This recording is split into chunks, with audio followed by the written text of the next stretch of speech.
Ravi de vous retrouver à la présentation de ce 20h. Bonsoir à toutes et à tous. Bienvenue dans cette principale édition. Les titres, c'est dans un instant.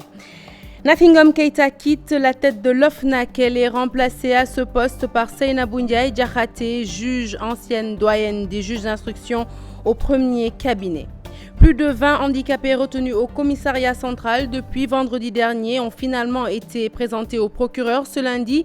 Ils seront jugés mercredi prochain et ont été arrêtés pour délit de mendicité. Des précisions au cours de cette édition avec Yatma Fall, président de leur association. L'hivernage fait des dégâts à Kaffrine. Plus de 200 000 familles dorment à la Belle Étoile.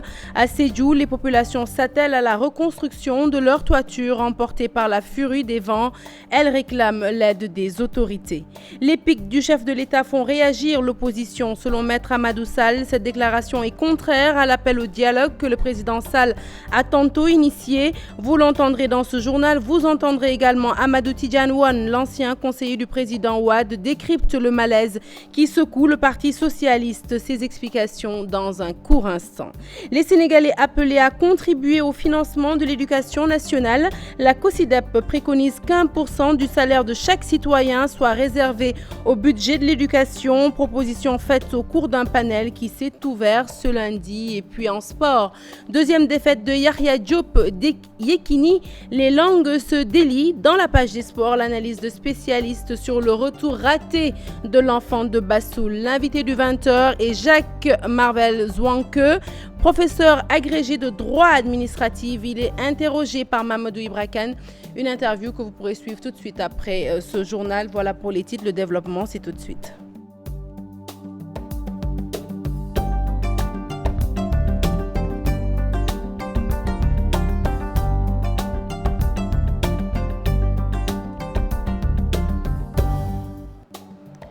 Rebonsoir à tous, un journal que nous ouvrons donc tout de suite avec cette information qui vient de nous parvenir. Le président de la République a nommé par décret numéro 2016-1004 du 25 juillet 2016 Madame Seynabou Ndiaye Diakhaté en qualité de présidente de l'OFNAC. Elle remplace à ce poste Madame Nafingom Keïta dont le mandat est arrivé à terme.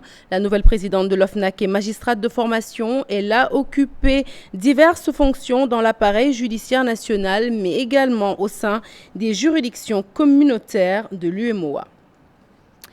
Et de cette nomination, nous passons tout de suite à une brève sur la profanation. Le corps d'une dame âgée de 88 ans a été déterré au cimetière Layène de Yeumbeul, c'est dans la banlieue dakaroise. Son corps exhumé a été découvert le matin avant d'être remis à la police de Yeumbeul. La victime en question serait très connue dans la localité puisqu'elle servait pendant très longtemps à la maternité de Yeumbeul. Avant de la remettre sous terre, l'imam de la mosquée Layène a procédé à une seconde prière mortuaire. Actualité politique à présent, les pics du chef de l'État à l'inauguration du pont de l'Émergence font réagir l'opposition. Selon Maître Amadou Sall, cette sortie est contraire à l'appel au dialogue tantôt initié par le président de la République. Du côté de l'APR, c'est Pape Maël Thiam qui est monté au créneau. Il rétorque que le dialogue ne devrait justement pas aboutir à l'anarchie. Maïmouna Ndiaye les a rencontrés tous les deux. Reportage. Dans un contexte marqué par le dialogue national, le chef de l'État attaque l'opposition.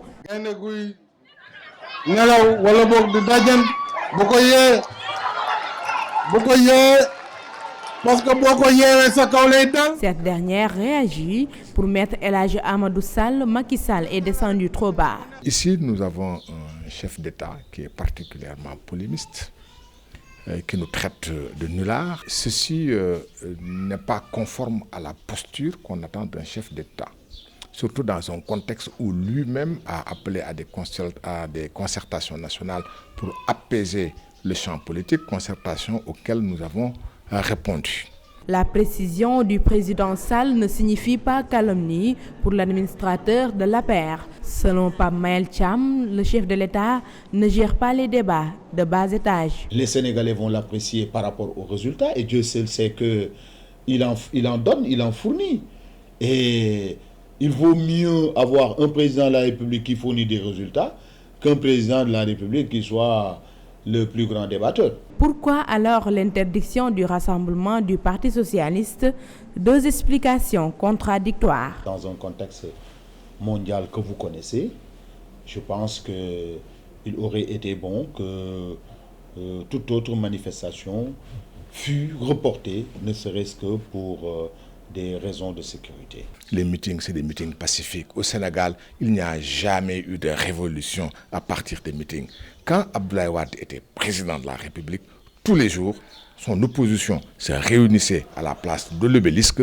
Ils n'ont pas été interdits de réunion et ça n'a pas fait la révolution. Le discours du président de la République s'inscrit-il dans une logique de petit rappel? En tout état de cause, le PDS dit prendre bonne note à la guerre comme à la guerre, déclare Maître El Hadji Amadou Sall. Mais maintenant, s'il veut la guerre, il aura la guerre. Face au vent de la discorde qui souffle au sein du Parti socialiste, Amadou Tidjane Wane réagit. L'ancien conseiller du président Abdoulaye Wade affirme que des mésententes ont toujours existé au sein du PS, qu'elles remontent d'ailleurs à l'époque de Jean Collin, dont le départ avait causé de nombreux remous. Je vous propose de l'écouter, c'était au micro d'Aïssatou Païfal qui en a fait le reportage. Depuis bien longtemps, le feu couvre au sein du Parti socialiste, dit Amadou Tidjane Wane, ancien conseiller de Abdou Diouf. Le départ de Collin, Moustapha Niasse, augurait déjà de beaucoup d'événements. La première faute qui a été commise, c'est Abdou Diouf, qui s'est séparé de Collin, qui était son paravent. C'est Moustapha Niasse, qui était là aussi pour faire attention pour la vie intérieure du parti. Et en 90, on arrive en 96, congrès sans débat parti, il n'y avait plus de garde-fou, Tanor a régné. À partir de là, Ousmane Tanor Dieng écrit sa page de l'histoire. Le secrétaire du parti est-il donc l'équation à résoudre? Vous regardez la façon dont le parti a continué à dégringoler avec le départ de ces hautes personnalités. Ensuite, les élections 2000 où nous avons été battus. Il faut qu'il quitte la scène politique pour que le PS puisse reprendre. Il veut pas céder le pouvoir, il veut pas rénover le parti, il ne veut pas des jeunes. La suite de l'histoire est évidente, selon Amadou Tidjane Wane. Arrivé à maturité, ils veulent changer le parti. Nous allons tout droit à la scission du Parti socialiste. Non, nous sommes en politique. Tous les revirements sont possibles. Bon, Tanor veut être le patron de la structure qu'on va créer là, qui ne rime à rien. Des divergences de tous bords, une crise de plus en plus évidente. Le grand parti de Léopold Sédar Senghor explose. Dans la rue ce matin, les blouses blanches de l'hôpital de Pikine disent niet à la construction de cantines en face de la structure sanitaire et pour cause, ce marché serait à la fois source d'insécurité, d'insalubrité, mais aussi un manque de quiétude pour les patients. Elles en appellent à l'arbitrage du chef de l'État. Les propos du secrétaire général du SUTSAS sont recueillis par Salif Sow et Asmalik Diop.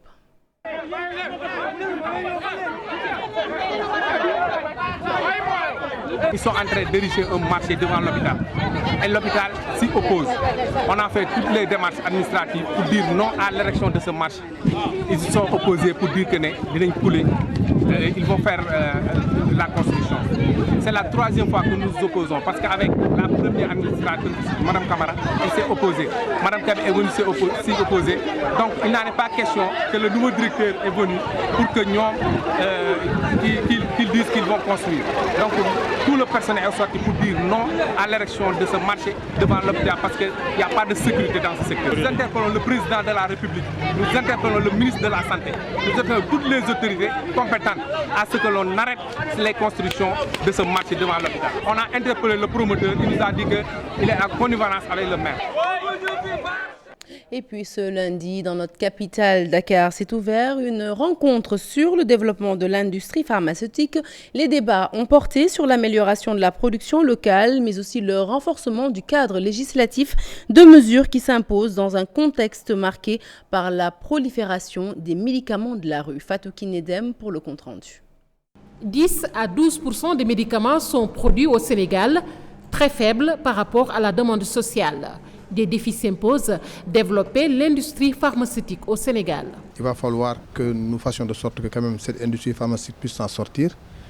mais également avoir l'ambition de faire du Sénégal un hub en termes de production de médicaments. Et pour davantage rendre accessibles nos produits, sécurisés, de qualité et fabriqués sur place par des Sénégalais. La problématique des médicaments de la rue abordée à l'occasion, d'où l'urgence d'assainir le milieu. Il y a de nouvelles dispositions législatives qui sont en train d'être prises réglementaires pour d'abord assainir le milieu, ce milieu-là, parce qu'on est en train de réfléchir sur des textes qui vont dans le sens en quoi de normaliser ce secteur.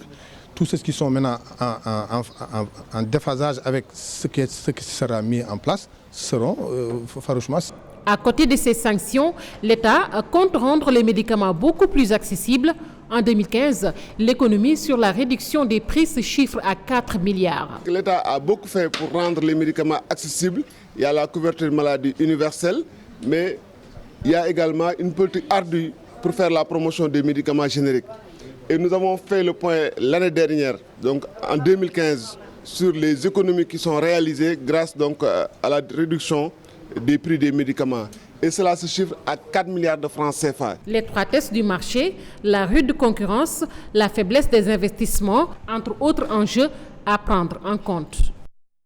Et puis de la santé, nous passons à l'éducation. À présent, la COSYDEP se penche sur le financement de l'éducation nationale. À travers un panel, des acteurs de cette coalition ont proposé qu'une ponction de 1% soit effectuée sur le salaire de chaque citoyen sénégalais. Autre proposition, le versement de 10 francs CFA par Sénégalais, qu'ils soient issus du secteur formel ou informel. Des initiatives qui, selon ces acteurs, pourraient pallier le déséquilibre constaté au niveau du budget alloué à l'éducation nationale. Aminata Mbariso, Léa Niafuna étaient à l'ouverture de la rencontre compte rendu.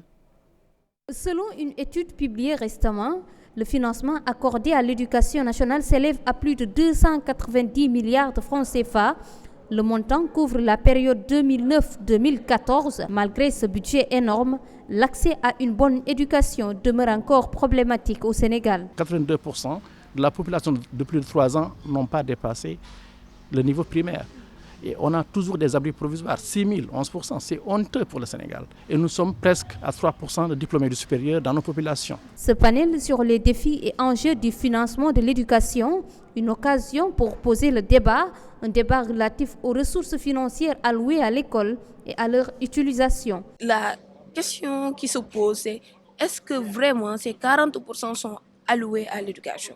Ils sont alloués à l'éducation, supposons. Où passe cet argent? Est-ce que l'argent a été bien géré? Ils ont beaucoup investi au niveau primaire et en négligeant les autres niveaux. Même au niveau primaire, ce n'est pas vraiment la démocratisation. Mais regardez, on parle beaucoup d'abris provisoires. Pourquoi il n'y en a pas beaucoup à Dakar? Et ailleurs, ce sont des citoyens sénégalais qui construisent des écoles et des postes de santé. Ils ne demandent que du personnel. Une répartition des fonds jugés inéquitable et qui nécessite l'implication du citoyen et des entreprises privées. Nous avons préconisé d'atteindre 10%, pas seulement des ressources de l'État, mais en mobilisant l'ensemble des ressources. Surtout en sollicitant les entreprises, 0,25% de chaque chiffre d'affaires d'entreprise, et en sollicitant aussi les salariés, 1% de chaque salaire. D'ici 5 ans, on va résorber les abris provisoires, on va décharger un peu les enseignants, les amphis qui sont bondés ailleurs à l'université. On va arriver à un peu d'équilibre. Nous nous sommes dit, si chaque Sénégalais donne la somme forfaitaire de 10 francs et que tous ces 10 francs-là réunis feront un total de 140 millions par supposition et que cet argent soit injecté dans un établissement de chaque région. Et cette collecte se fera 4 fois par année. Et nous nous sommes dit, si l'on fait ça, nous allons contribuer à notre façon. Tout le Sénégal va contribuer, celui qui est du secteur formel ainsi que du secteur informel. Même la dame qui vendra son char au coin de la rue aura sa participation dans le financement innovant de l'éducation. Ainsi, pour financer efficacement l'éducation au Sénégal, le contribuable est appelé à donner 1% de son salaire et les entreprises privées 0,25% de leur chiffre d'affaires, entre autres solutions sorties de ce panel organisé par la COSYDEP. Nous restons justement avec ce panel pour parler des résultats provisoires du baccalauréat 2016. Ce n'est vraiment pas fameux. 28% de taux de réussite au premier tour. Selon Nongo Sarr, secrétaire général adjoint du QSEM, c'est bien. Ces résultats sont certes faibles, mais ils ne devraient en aucun cas être justifiés exclusivement par les grèves des enseignants. Je vous propose de l'écouter. Il s'exprimait en marge du panel sur le financement de l'éducation que vous venez de voir, dont nous l'écoutons toujours au micro d'Aminata Mbaresso. D'après les informations qui nous sont parvenues, on a un taux de réussite qui tourne autour de 28%, contre 26% l'année dernière. Donc on note une légère amélioration. Mais ce qu'il faudrait préciser, c'est que il faudrait peut-être attendre d'avoir les résultats globaux pour faire une lecture objective des résultats du bac 2016. Et il faudrait pouvoir faire une cartographie, bien entendu, donc, de ces candidats-là. Quelle est la part du public dans ces 144 000 candidats? Quelle est la part donc, du privé? Et vous savez, si vous interrogez les chiffres dont on dispose présentement, on note des résultats contrastés. Si je prends l'exemple de Dakar, dans des établissements publics qui sont pourtant des bastions des organisations syndicales, mais on a de très bonnes statistiques. Toutes choses, en tout cas, donc, qui battent en brèche les explications faciles dans lesquelles on verse très facilement et qui consistent à mettre le compte de les mauvais résultats sur le compte de grève, et ainsi de suite, etc. Sit-in des étudiants du Centre sectoriel pour la formation professionnelle au métier de l'agroalimentaire. Ils revendiquent l'insertion des stagiaires dans les entreprises et reprochent à la direction de l'établissement sa gestion qu'ils jugent calamiteuse. Très remontée contre la situation qui sévit au sein de leur école, ils demandent au chef de l'État d'intervenir. Nafissatou Silla et Mardia. Dysfonctionnement au centre sectoriel pour la formation professionnelle au métier des industries agroalimentaires. C'est le constat de ces étudiants aujourd'hui en grève et pour la plupart, les problèmes sont d'ordre pédagogique. Les formateurs sont licenciés sans savoir les conséquences. Les stagiaires sont là, d'un silence total. Ça fait 2-4 ans. Aujourd'hui, on avait réclamé l'équipement de la bibliothèque. La bibliothèque est vide. Rien ne va bien dans ce centre. Ce sont des gens qui sont en train de collecter tout simplement ce que leurs parents ont pour terminer leur formation. L'État a investi dans ce centre, il faut comprendre, plus de 2 milliards pour la formation et l'emploi des jeunes. Autre revendication, la mise en place d'une cellule d'insertion de stagiaires dans les entreprises. Ce sont des gens qui ne s'intéressent pas, ils ne recrutent même pas. Le PCH sont là aussi, ce sont des chefs d'entreprise, ils ne recrutent même pas les gens ici. Le centre n'a pas mal formé de chômeurs. Il n'y a pas une politique sérieuse dans ce centre établie par le ministère pour la formation et l'emploi des jeunes. Aujourd'hui, nos camarades sont là, certains n'ont même pas trouvé l'emploi. C'est des diplômés chômeurs. Ils ont formé ça pour vous dire que des diplômés chômeurs. Et cela, nous n'accepterons pas ça. Aujourd'hui, les étudiants de ce centre ont bloqué les issues au concours, empêchant ainsi la passation de services entre les nouveaux professeurs et ceux licenciés. En pleine année scolaire aujourd'hui, on licencie ces formateurs pour permettre encore d'aller recruter des gens de cercle d'amis qu'on ne peut pas comprendre aujourd'hui. Ils sont au nombre de 4 formateurs licenciés et qui sont vraiment des formateurs calés et qui sont vraiment dignes dans cette formation. Ils ont l'expérience. Nous avons bloqué l'entrée du nouveau professeur, des promoteurs qui devaient faire aujourd'hui leur passation de service. Nous n'acceptons pas ça. Nous voulons travailler ensemble avec ces professeurs. Ce n'est pas ça l'objectif aujourd'hui. S'ils voulaient régler le problème d'emploi de ses amis, nous n'accepterons pas ça. Ce mercredi, l'ultimatum fixé par ces étudiants pour la régularisation de leur situation. Et si rien n'est fait, ils n'hésiteront pas à exécuter la suite de leur plan d'action. À Thiès, c'est près de 5800 candidats à l'entrée en 6e qui n'ont pas de pièce d'état civil, des chiffres alarmants qui font réagir les autorités académiques de la commune. Parmi celles-ci, l'inspectrice d'académie qui a jugé nécessaire de se prononcer sur cette affaire en marge d'un atelier de formation initié par les femmes juristes pour la promotion de l'éducation chez les jeunes filles. Nous écoutons Khadijatou Diallo dans ce reportage signé Charanta Diop et Seylatia.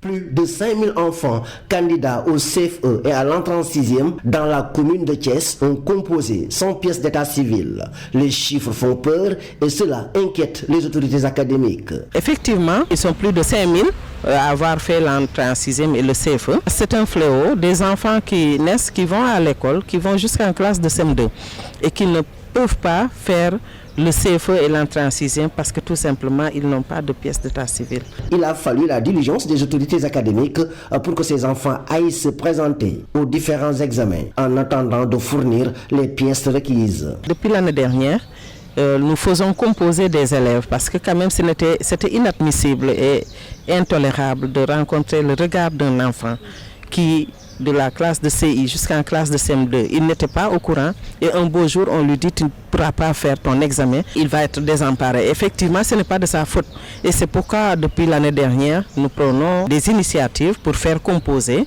ces enfants-là. C'est pourquoi, au-delà de cet appel, l'inspectrice d'académie de Thiès propose des sanctions aux parents fautifs. Cela soit éradiqué. Des enfants qu'on laisse grandir sans pièce d'état civil, c'est ne pas reconnaître cet enfant-là et ça ce n'est pas bon pour notre système, ce n'est pas bon pour notre nation. Que les parents soient sensibilisés et puis même rendre pénal cet acte-là parce que ce n'est pas juste. Force est de constater que le phénomène ne cesse de prendre de l'ampleur. Les associations de quartier sont impliquées dans la recherche de solutions.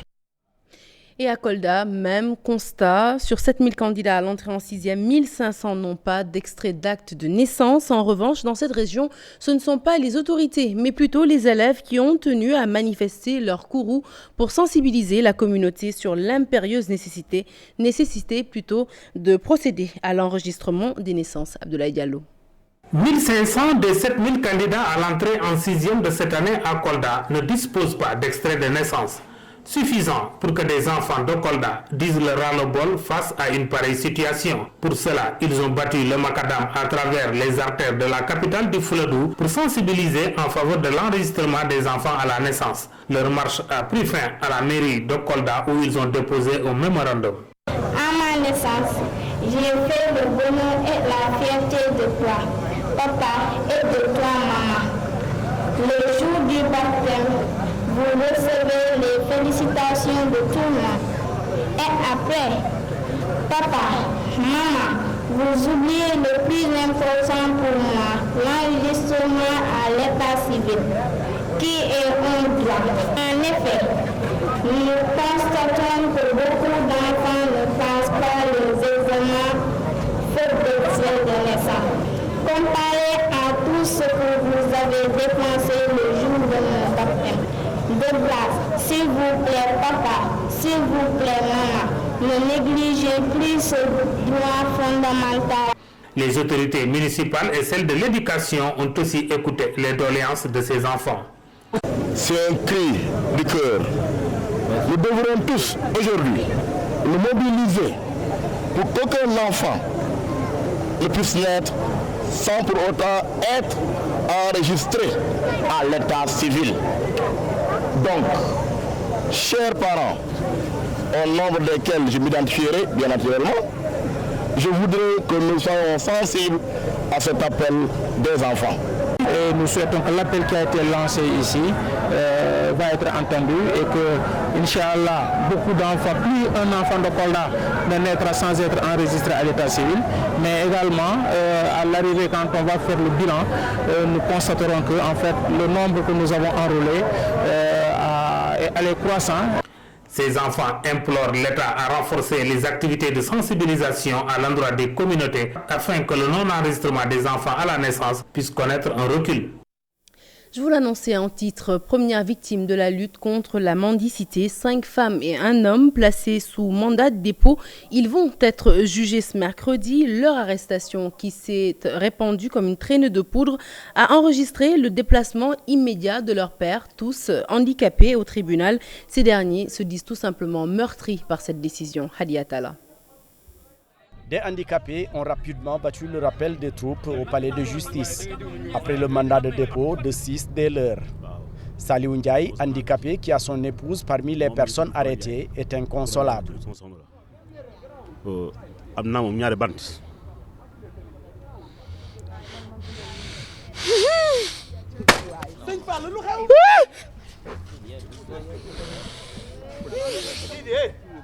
Ils se disent meurtris, outrés et surpris. Aujourd'hui, le mal que je vis, je n'ai jamais vécu un tel mal depuis que je suis né. Simplement parce qu'on a pris des personnes handicapées sans défense, on les met aujourd'hui en prison. Au motif qu'elles s'adonnent à la mendicité sur la voie publique. C'est extrêmement grave si une telle décision tombe sur des personnes handicapées. Yatma Fall et les membres de la Fédération des associations des handicapés se sont donné rendez-vous ce mercredi, jour de comparution des prévenus. Nous avions toujours dit qu'il ne servait à rien que des personnes handicapées se battent contre des policiers dans la rue. Mais aujourd'hui, je crois que c'est une invite qu'on nous a faite et nous allons en tout cas prendre toutes nos responsabilités. Les 30 associations nationales membres de la fédération vont se réunir d'urgence et nous allons analyser la situation et voir maintenant comment faire face. Mais dans tous les cas, sachez que les handicapés ne se laisseront pas faire. Les personnes vivant avec le handicap ont commis Maître Mbaye Jacques Ndiaye qui se dit indigné. C'est un délit qui ne doit plus s'appliquer dans notre pays. Un État qui a déjà signé une convention internationale qui est relative aux personnes vivant avec un handicap. Toutes ces personnes qui sont poursuivies sont âgées entre 30 et 60 ans. Elles n'ont pas de formation, elles n'ont pas d'emploi et elles ont déclaré dans le procès verbal d'enquête que ce sont des personnes qui n'ont ni père, ni mère, ni époux, ni épouse, ni frère, ni sœur en mesure de les aider. Les handicapés appellent à la mobilisation et ils disent ne pas être prêts à abandonner la mendicité sans mesure d'accompagnement. Parlons de l'hivernage à présent. À Kaffrine, la pluie a fait des dégâts. Les quartiers Diamaguène et Guinaw Rail ont été les premiers à subir les affres de l'hivernage. 124 mm de pluie sont tombés, occasionnant le déplacement de près de 200 000 familles qui dorment depuis sous la belle étoile et sans grands moyens. L'hivernage qui arrive également avec son lot d'infortunes à Sédhiou. Dans la commune de Dianamalari, les toits de nombreuses concessions ont été emportés par la furie des vents. Les victimes sont actuellement en train de remédier aux dégâts. Elles réclament l'appui de la délégation générale à la protection sociale. Informée, l'autorité aurait en effet toujours pas réagi. Bakary Conté pour la correspondance. La Casamance continue de recevoir de fortes pluies. Dans la commune de Dianamalari, un vent violent a emporté les toits de plusieurs maisons. Beaucoup de sinistrés sont enregistrés dans cette partie de la région de Sédhiou. Bon, le dégât, c'est un vent venant de l'est, là, maintenant vers l'ouest, vers le nord, qui a emporté maintenant le chapeau du bâtiment. C'est un vent violent. Alors, qui a emporté tout à son passage. Les autorités locales de Dianamalari ont remis des tôles et ciments aux sinistrés. Un geste salué par les bénéficiaires. Remercier le maire, parce que peut-être on peut dire que vraiment, il est au chevet des sinistrés et des populations. On ne fait que le remercier. Et vraiment, que cet acte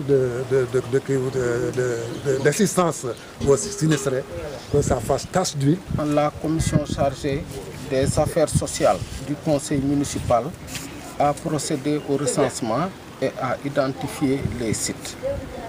Donc, au nom du conseil municipal de la commune, le maire Seyni Diallo est là aujourd'hui pour donc vraiment être au chevet des sinistrés. Depuis l'année dernière, beaucoup de sinistrés sont notés dans la région de Sédhiou. À Dianamalari, les sinistrés attendent toujours l'appui de la délégation générale à la protection sociale.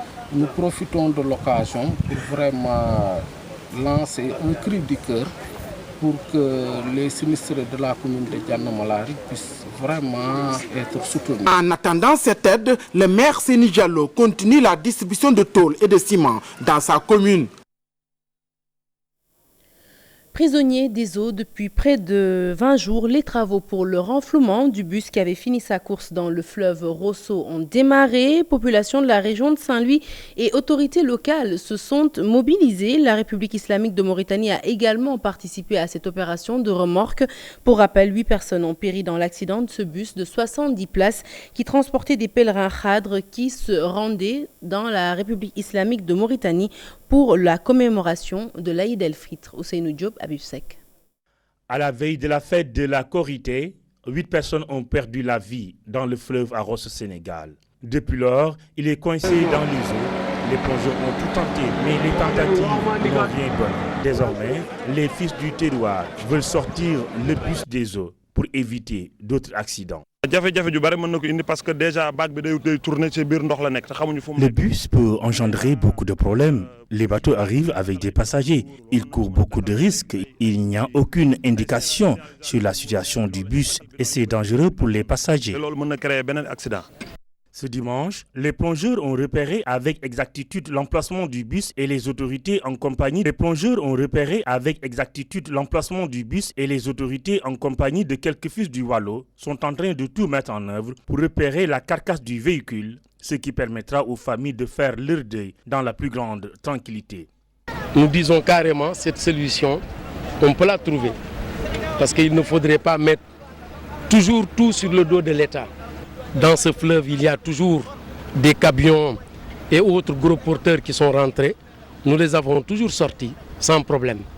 Donc peut-être il y a autant de vies humaines que nous respectons. Mais d'ici dimanche, les fils du Wallo ont promis de sortir la carcasse du véhicule. Qui dit Wallo dit Mauritanie. C'est les mêmes familles qui mettent aujourd'hui ce que nous cherchons, le bac à notre disposition. Et qu'ils nous disent, dès que nous amenons le matériel mécanique, qui va être composé de deux pelles à chenilles, que nous allons installer sur le bac. Et nous allons tout simplement tracter le bus hors du champ de l'ancien port qui se trouve de ce côté du bus. Disons, ça va être un travail périlleux. Le bus de 110 places est tombé dans les eaux à 2 jours de la Korité, portant à son bord des talibés khadr allant en Mauritanie pour les besoins de l'aide.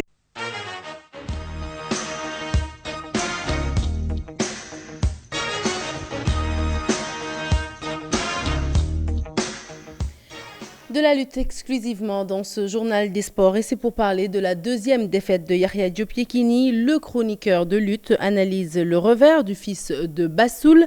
Ngagne Diagne n'est pas du tout convaincu par le physique du lutteur. Pour lui, le fils de Bassoul a manqué d'automatisme face à l'acte 2. Je vous propose de l'écouter dans ce reportage signé Alassane Ba et Martien.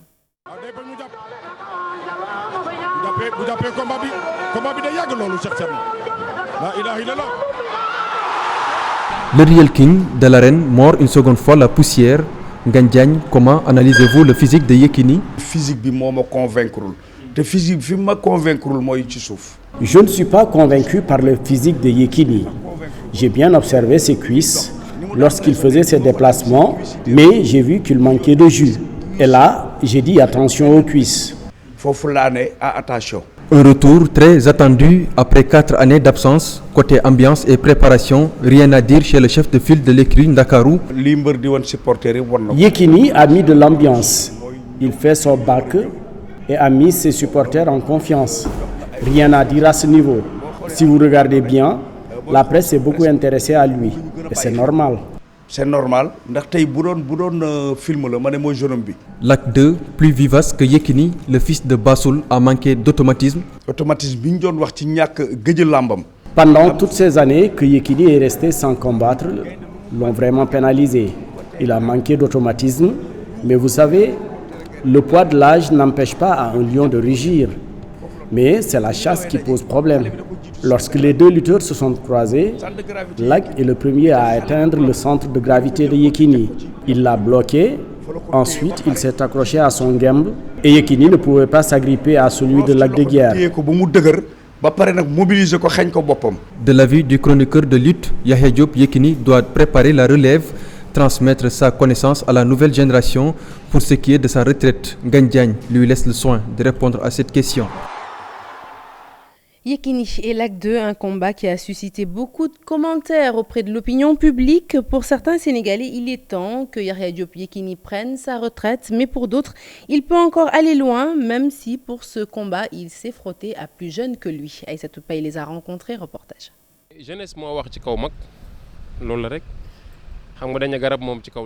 C'est la jeunesse qui a pris le dessus sur l'expérience. Lac de Guiers 2 a grandi.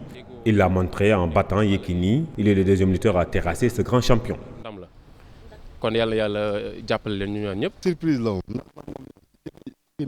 C'est une surprise. Personne ne s'attendait à ce résultat. Lac de Guiers 2 a utilisé la patience comme arme pour battre Yekini. Yekini s'est perdu dans le rapport de force que lui a imposé son adversaire. Il a pris de l'âge. Je lui conseille vivement de se retirer avant d'être humilié davantage.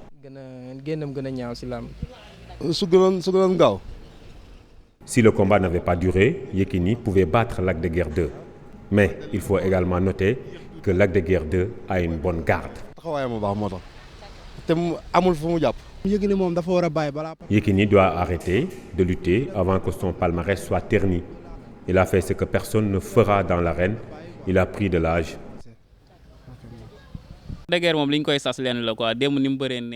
On demande à Lac de Guiers 2 de parfaire sa technique et on conseille à Yekini de continuer. Il a toujours sa place dans l'arène, qu'il tende la perche aux jeunes lutteurs.